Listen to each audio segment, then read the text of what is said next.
नमस्कार दोस्तों, मैं जोगिंदर कुमार एडवोकेट आर्य समाज मैरिज मंडल से। आज मैं आपको आर्य समाज में होने वाली शादियों के बारे में और उनके लीगल इलीगल होने के बारे में बताऊंगा और क्या क्या शादियों में डॉक्यूमेंट्स लगते हैं उसके बारे में इंफॉर्मेशन दूंगा। क्योंकि बहुत से लोगों के मन में होता है कि आर्य समाज में शादी कैसे होती है, आर्य समाज की शादी वैलिड होती है नहीं होती है, क्या इनकी मान्यताएं होती हैं। तो बहुत से यूट्यूबर ने इन बातों को कहा है कि आर्य समाज मैरिज मंडल ट्रस्ट सोसाइटी जो होती है वो बिल्कुल फेक है। कुछ यूट्यूबर जिनके क्या कहते हैं अपने मंदिर हैं वो सिर्फ अपने मंदिर को ही सच्चा बताते हैं, बाकी सारे मंदिरों को फ्रॉड बताते हैं।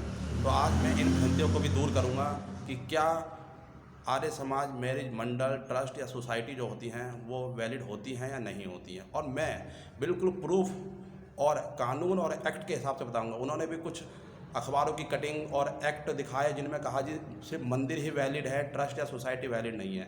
आज मैं उन चीज़ों को भी दूर करूंगा और बाकायदा कानून की किताबों के साथ आपको दिखाऊंगा। उन्होंने भी इस बात को जिक्र कराया कि हम कानून के हिसाब से बता रहे हैं, लेकिन ना उन्होंने कोई एक्ट बताया ना कोई चीज़ बताई, सिर्फ दिखा दिया कि कहाँ है। लेकिन मैं आज आपको पूरे प्रमाण और प्रूफ के साथ इन चीज़ों को दिखाऊँगा। तो सबसे पहले मैं बता दूँ कि आर्य समाज में जो शादियाँ होती हैं वो हिंदू रीति रिवाज सेक्शन 1955 के हिसाब से होती हैं, हिंदू मैरिज एक्ट के हिसाब से, और इसमें आर्य समाज की रीतियों के हिसाब से होती हैं। आर्य समाज आर्य विवाह विधि मान्य अधिनियम है 1937 जिसके हिसाब से होती है। आज सबसे पहले तो मैं आपको ये बता दूं, जैसे बहुत से यूट्यूबर कहते हैं कि आर्य समाज मंदिर ही वैलिड है और वो कानून की कुछ पर्चे दिखाते हैं जिसमें मंदिर लिखा है, लेकिन ऐसा कुछ नहीं है, वो सब गलत है। आज मैं आपको आर्य समाज एक्ट दिखाता हूँ जिसके द्वारा ये शादियाँ होती हैं। तो ये देखिए, आप ये चीज़ देखिए, ये आर्य समाज एक्ट है। आर्य विवाह विधि अधिनियम एक्ट 1937 संख्या 19 14 अप्रैल 1937 को बना था। इसके अंदर मात्र 2 ही सेक्शन हैं। पहला सेक्शन जो होता है कि आम सारे ही सेक्शनों में होता है कि ये लॉ पूरे भारत में वैलिड है सिर्फ जम्मू कश्मीर को छोड़ के। और दूसरा जो सेक्शन है वो कहता है कि आर्य समाजियों के बीच में हुआ विवाह को अभी मान्य नहीं होगा। हिंदू विधि के किसी भी उपबंध प्रथा या रूढ़ी के प्रतिकूल होते हुए जो विवाह के समय आर्य समाजी हैं, ऐसे दो व्यक्तियों के बीच हुआ कोई विवाह, चाहे वे इस अधिनियम के आरंभ में या पूर्व में किया गया हो, केवल इस तत्व के कारण अभिमान्य नहीं होगा या किसी भी अभिमान्य हुआ नहीं समझा जाएगा कि विवाह के पक्षकार किसी समय हिंदुओं के विभिन्न जातियां या विभिन्न उपजातियों के थे या पक्षकारों में से एक दोनों विवाह के पूर्व किसी समय हिंदू धर्म से भिन्न किसी धर्म के थे। मात्र इसमें 2 सेक्शन है जो कहीं भी इस बात को नहीं कहता कि आर्य समाज की शादियां आर्य समाज मंदिर में होंगी। ये जो एक्ट है वो इस बात को क्लियर करता है कि आर्य समाज में जो भी शादी करेगा, आर्य समाजी जो होंगे वो सिर्फ हिंदू होंगे और वो किसी भी धर्म के, सिर्फ हिंदू धर्म के होंगे, किसी कास्ट के हों, किसी उपजाति के हों, उनसे कोई फर्क नहीं पड़ता। आर्य समाज मूर्ति पूजा को नहीं मानता, किसी धर्म को नहीं मानता, वो अग्नि को मानता है और वेदों को मानता है। इसमें भी हिंदू एक्ट के हिसाब से ही अग्नि के साथ फेरे लेके शादी की जाती है और आर्य समाज में भी ऐसा ही होता है और हिंदू समाज में भी ऐसा ही होता है। तो जो बहुत से अर्थशास्त्र, बहुत से शास्त्री जी ये बताते हैं कि नहीं मंदिर लिखा है, मंदिर लिखा है, लॉ में एक्ट में कहीं नहीं लिखा कि आर्य समाज मंदिर में ही शादी होंगी। उसमें सिर्फ ये लिखा है कि आर्य समाज रीति रिवाज से होंगी और हिंदू मैरिज एक्ट के हिसाब से होंगी। अब दूसरी बात मैं आपको यहाँ और दिखा देता हूँ। मैं आज प्रमाणों के साथ आपको दिखाऊंगा कि सारे जो कहते हैं वो कहीं भी गलत है। तो यह मैंने आपको एक्ट दिखाया, एक्ट में कहीं नहीं लिखा कि आर्य समाज मंदिर में शादी होगी। अब दूसरा मैं आपको दिखा दूं कि कुछ जो अपने आप को आर्य समाज अखिल भारतीय ट्रस्ट द्वारा बताते हैं, वो भी अखिल भारतीय ट्रस्ट, वो भी ट्रस्ट ही है। ये देखिए, उसका प्रमाण ये देख लीजिए आप। अगर आप देखेंगे तो ये भी आर्य समाज अखिल भारतीय आर्य समाज ट्रस्ट है। ये भी ट्रस्ट ही है। जो बहुत से शास्त्री जी ये कहते हैं कि नहीं जी मंदिर है, मंदिर में ही वैलिड है, नहीं, ट्रस्ट वैलिड है। अब बात आती है कि क्या आर्य समाज फेक होते हैं? तो देखिए, इसमें 2 तरह की चीज़ें हैं।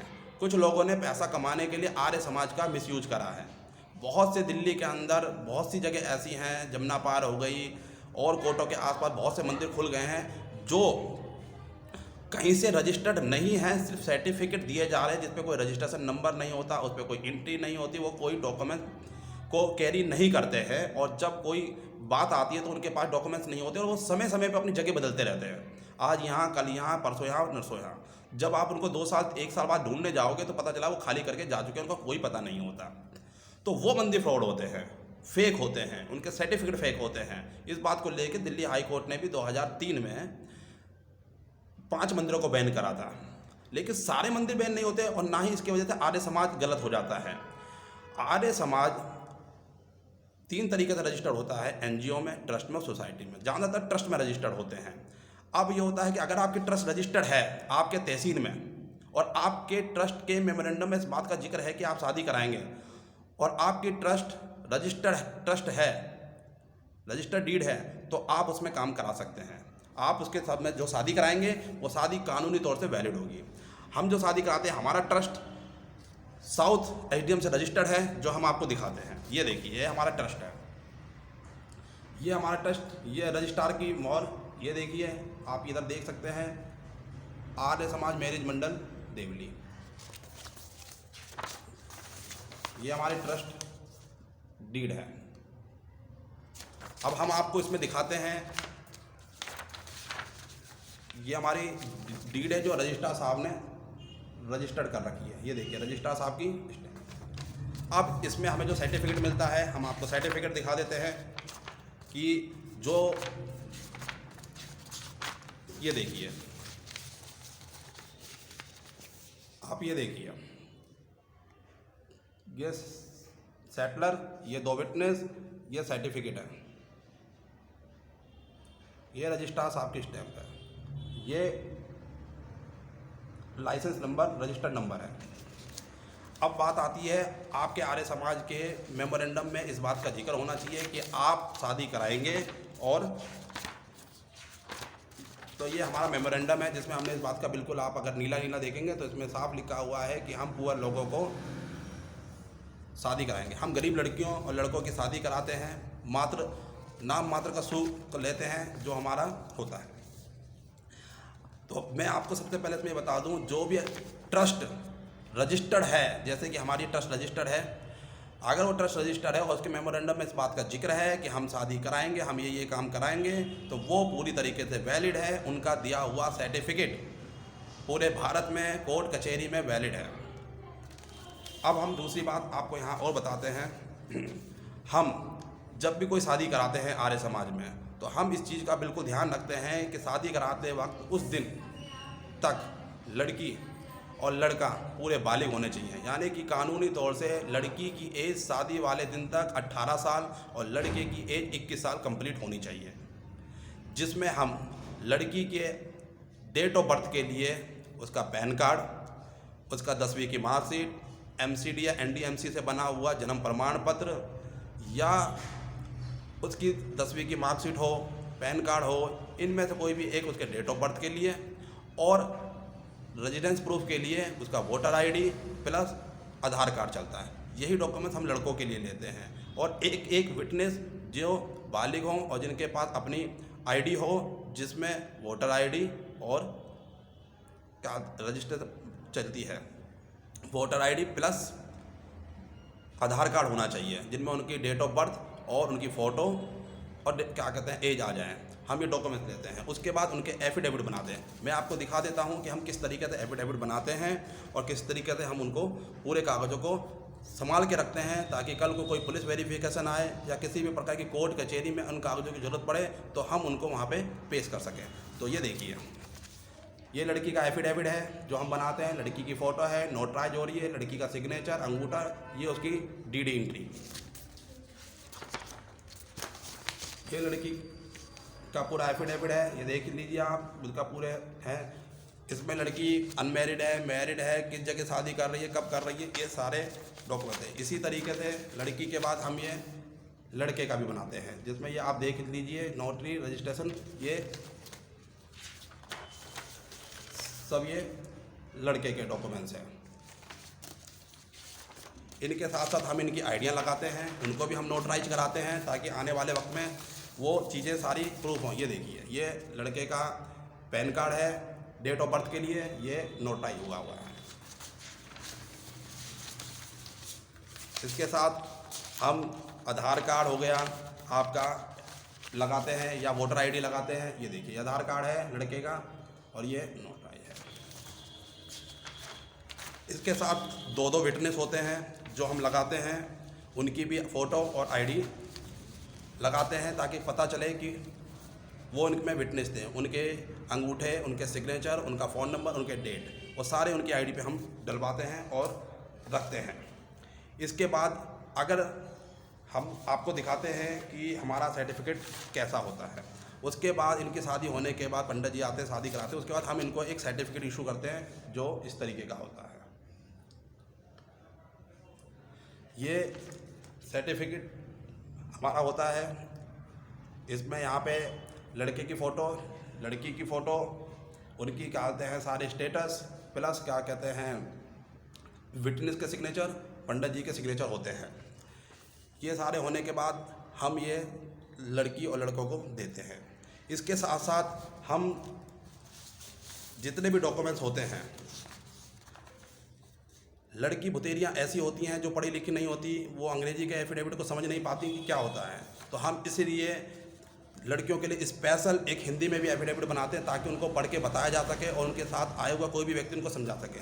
तो ये देखिए, ये हम स्पेशल एफिडेविट बनाते हैं जो हिंदी में होता है, जिनको वो समझ सकें, पढ़ सकें, जिनको हम ये बनाते हैं। ये भी देखिए नोटराइज कराया जाता है, ये नोटराइज है, ये भी एंट्री है,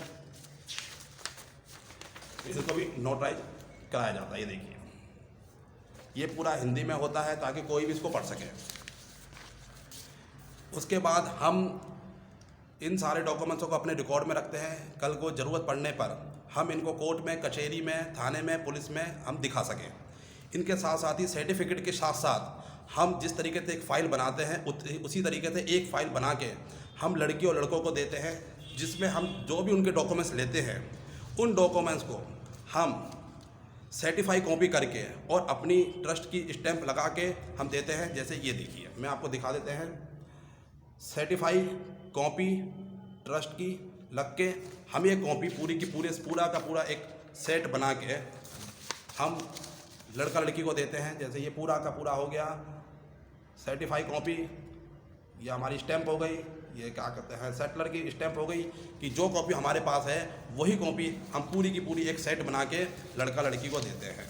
और उसके साथ साथ उनकी ओरिजिनल सर्टिफिकेट के साथ साथ हम उनको एक सर्टिफिकेट और उनको स्टैंप करके देते हैं। जैसे ये सर्टिफिकेट है, हम ओरिजिनल तो देते ही हैं, लेकिन कल को ओरिजिनल खो जाए, कोई बात हो जाए, तो उसके साथ साथ हम उनको एक ओरिजिनल कलरफुल सर्टिफिकेट सर्टिफाई करके स्टैंप लगा के, सेटलर की स्टैंप लगा के हम उनको देते हैं। ये देखिए, ये है ताकि उनको ये काम आ सके, कल को उनको कहीं लगाना है तो उनको लगा सकते हैं। और अगर कल को ये खो भी जाती है तो वो हमसे कभी भी फ्यूचर में साल, 2 साल, 5 साल, 10 साल में आके हमसे इसकी ट्रू कॉपी ले सकते हैं, जिसका हम कोई चार्ज नहीं करते हैं। अपने रिकॉर्ड के लिए हम सारे डॉक्यूमेंट रखते हैं, कभी भी किसी को किसी भी प्रकार के कोई डॉक्यूमेंट चाहिए वो हमसे ले सकता है फ्री ऑफ कॉस्ट, तो क्या कोई चार्ज नहीं है। सारे डॉक्यूमेंट्स हम बिल्कुल देख के, चेक करके और पूरे के पूरे तरीके से फाइल बना के अपने पास सालों साल रखते हैं, ताकि कभी किसी को भी कोई भी ज़रूरत हो वो हमसे डॉक्यूमेंट्स ले सकता है। और एक फ़ाइल हम पूरी ट्रू कॉपी सर्टिफाई करके हम पार्टी को देते हैं ताकि वो इसको अपने फ्यूचर के लिए रख सके। तो ये कहना कि आर्य समाज ट्रस्ट वैलिड नहीं है, ये बिल्कुल गलत है। आर्य समाज में करी हुई शादी उतनी ही वैलिड होती है जितनी आप आर्य समाज मंदिर में माने या कोर्ट मैरिज माने। आप इस बात से बेफिक्र रहिए कि आर्य समाज में की हुई शादी वैलिड नहीं होती। आर्य समाज में की हुई शादी बहुत वैलिड होती है, सस्ते में, कम खर्च में हो जाती है।